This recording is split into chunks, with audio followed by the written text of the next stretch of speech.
我们一起睡猫觉，一起喵喵喵喵喵，在你面前撒个娇，哎呦喵喵喵喵喵，我的心脏蹦蹦跳。 Hello guys! Welcome to my vlog. Charing.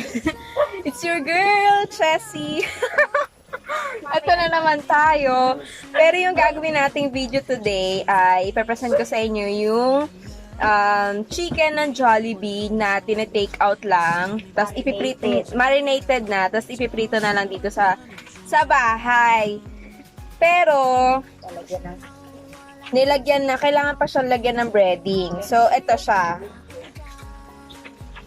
O, diba? Yung kulay naman niya, very close to anong tawag doon?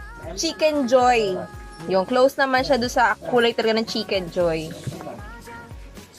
Lalanggang pa rin yung Minute. So, ayan siya, guys. O, diba? Not bad na rin. At parang kahit sa bahay, may experience siya na mag-Chicken Joy. Magkano to, ma? 209. 209 for 8 pieces. So, not bad, diba? O. Meron ka ng Chicken Joy, tapos na-observe mo pa yung social distancing kasi hindi ka na nag-ano doon. Bagal naman kumain doon. So, ayan siya, guys. And then, sabi ni Mama, aside sa, sa breading, meron daw siyang dinagdag na secret ingredients. Hindi ko alam kung ano yon. More crunchy. Yes, and sabi niya, to make it more crunchier, to make it crunchier. Yan, ganun. So, ito na siya, guys. I'm going to try it na. Tignan natin kung talagang crunchy siya. Wait lang. Ang init.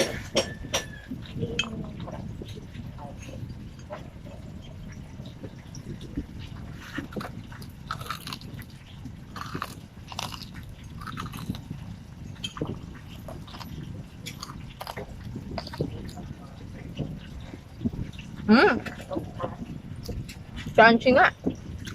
Marinig, diba?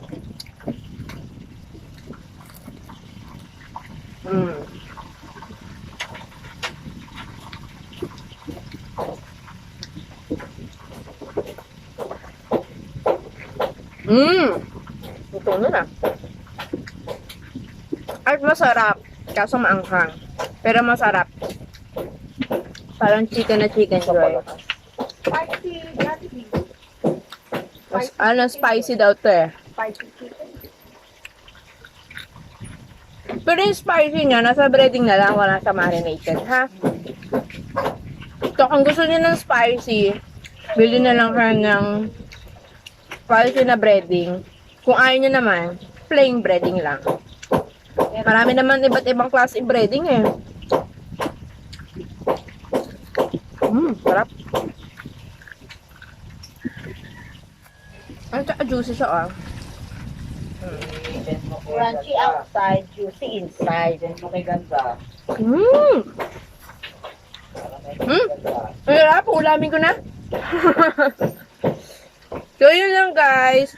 Bili din kayo if you want. Bye!